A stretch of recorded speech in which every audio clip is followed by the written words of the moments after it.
Wapendwa ndugu zangu, karibuni tutafakari neno la Mungu tulilolitangaza hivi punde. Tukianza kwa kueleza kwa ufupi kabisa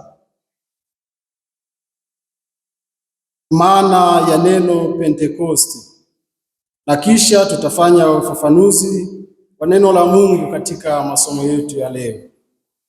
Wapendwa ndugu zangu, neno Pentekoste ni neno la Kiyunani yenye maana ya 50. Pentekoste hemela, maana siku ya 50. Neno hili hudokeza kuwa leo ni siku ya 50 tangu tuadhimishe ufufuko wa Bwana.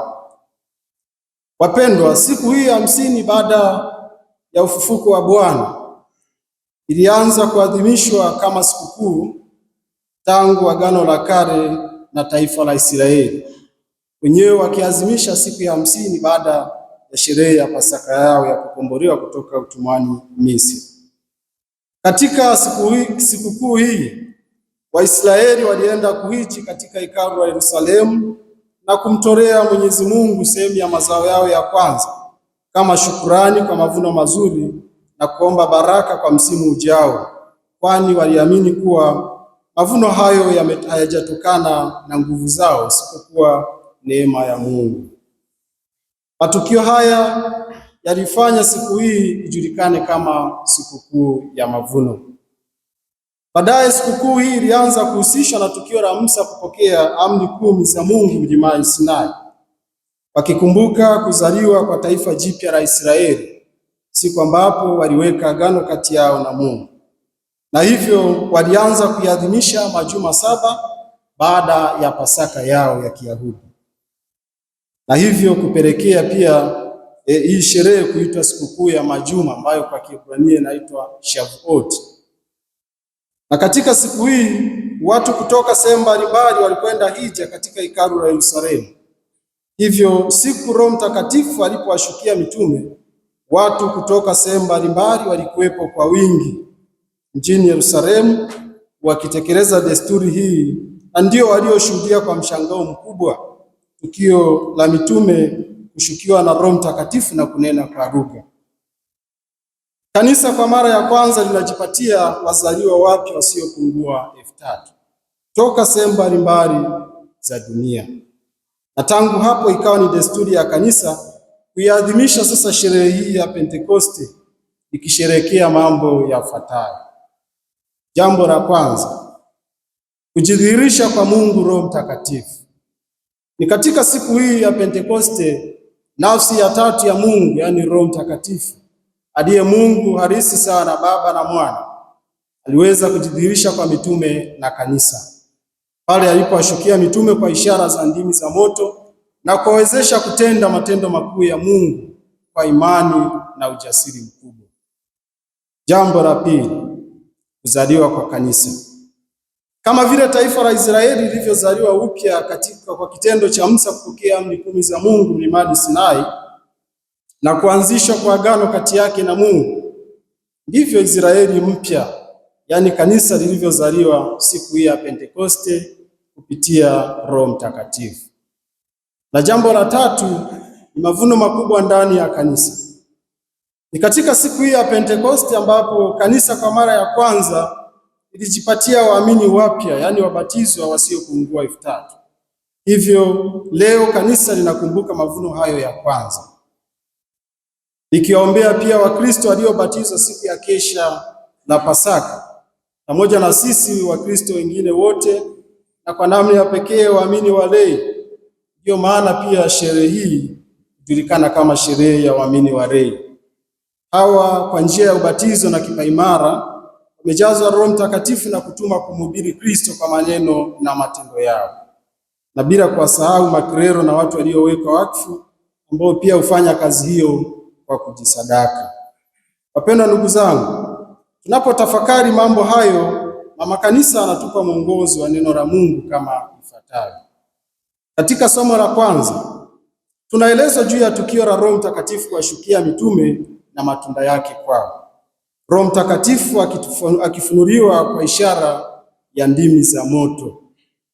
Wapendwa, kama moto ulivyo na kazi mbalimbali katika mazingira yetu, kama vile kupikia, kutoa joto katika baridi na mwanga gizani, kuyeyushia dhahabu kwa masonara na chuma kwa wahunzi, kuchoma na kuteketeza uchafu. Ndivyo ambavyo somo hili linadokeza matokeo yaliyoonekana kwa mitume mara tu baada ya kushukiwa na Roho Mtakatifu, kwani wote walitakaswa, walijazwa joto la upendo na kuwezeshwa kunena lugha moja tu iliyosikiwa na kuelewekwa kwa mataifa yote, yaani lugha ya upendo. Walijazwa mwanga wa imani na kuvuviwa mapaji ya Roho Mtakatifu, wakifanyika kuwa jasiri misiri ya kuikiri na kuiungama imani yao bila woga na mashaka. Wapendwa ndugu zangu, hofu na wasiwasi iliwafanya mitume washindwe kutekeleza jukumu la kuhubiri na kuishuhudia imani yao kwa mataifa. Lakini mara baada ya kumpokea Roho Mtakatifu, mitume waliwezeshwa kufanya kazi hiyo tena kikamilifu kabisa. Kila mmoja wetu ajiulize, mimi niliyempokea Roho Mtakatifu kupitia sakramenti ya ubatizo na kipaimara, ni nini kinachonifanya nishindwe kushuhudia imani yangu? Je, ni hofu ya kushindwa, ama hofu ya kuzomewa, ama hofu ya kuuawa, ama hofu ya kutekwa, ama hofu ya kutengwa kwa sababu ya kuwaeleza watu ukweli? Je, ni hofu ya kuonekana tunajipendekeza kwa watu? Leo tunapokumbushwa kuwa Roho Mtakatifu tuliyempokea ni roho wa ujasiri, hivyo tunakumbushwa kutekeleza wajibu wetu bila uoga na tena kwa uaminifu mkubwa kwa Kristo na kanisa lake, tukifundisha na kuelekeza kadiri ya mama kanisa anavyotuelekeza. Na katika somo la Injili, somo hili linaeleza umuhimu wa Roho Mtakatifu katika utume, kwani ni katika somo hili ambalo tunamuona Bwana wetu Yesu Kristo akiwavuvia mitume wake Roho Mtakatifu kabla ya kuwatuma kwenda kuhubiri Injili, akisema, pokeeni Roho Mtakatifu, wote mtakaowaondolea dhambi wameondolewa, na wote mtakaowafungia dhambi wamefungiwa. Wapendwa ndugu zangu, Roho Mtakatifu ndiye atuelekezaye na kutongoza katika utume huu wote, na ulifanya kanisa kuwa umoja, akilifundisha kusali. Na yeye ndiye analigawia fadhila, kama ambavyo tumesikia katika somo la pili, Mtume Paulo akitueleza kuwa Roho Mtakatifu ni chimbuko la karama, huduma na kazi mbalimbali, na yeye humpa kila mtu karama, huduma na kazi kadiri yeye apendavyo, akilenga kwa ajili ya manufaa ya kanisa zima. Sherehe ya leo inatukumbusha wajibu wetu ndani ya kanisa kama wabatizo, yaani kupendana na kuwa na lugha moja ya upendo, kupeleka matumaini kwa waliokata tamaa katika maisha yao, mfano wagonjwa, maskini, yatima, wajane na wakimbizi, kuwafariji watesekao, kurejesha amani kwa walio vitani, kufunua ukweli palipo na upotofu, kuwahubiria toba wenye dhambi, kuwarudisha kundini waliojitenga na kuangazia wale walio katika giza la imani. Wapendwa, bila Roho Mtakatifu hatuwezi kufanya haya, kama ambavyo tumeimba katika sekwensia, bila wewe mwanadamu hana kitu, bila nguvu yako mwanadamu hawezi kitu.